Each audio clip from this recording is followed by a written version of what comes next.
اللهم صل على محمد وآل محمد. السلام علیکم ورحمۃ اللہ وبرکاتہ. آج میں آپ کو جس حدیث نبی صلی اللہ علیہ وآلہ وسلم کے بارے میں بتاؤں گی اس کا عنوان کچھ یوں ہے: والد راضی تو اللہ راضی.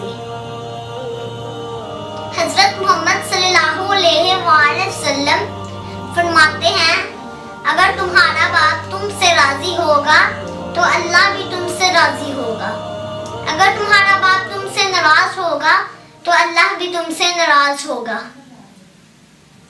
جی تو ناظرین، اس سے ہمیں یہ سبق ملتا ہے کہ ہمیں باپ کو ہر حال میں راضی رکھنا چاہیے. والد راضی تو اللہ راضی. یہ تھی ہماری آج کی حدیث. پھر ایک نئی حدیث کے ساتھ میں آپ کی خدمت میں حاضر ہوں گی. تب تک کے لیے اللہ حافظ. اللهم صل على محمد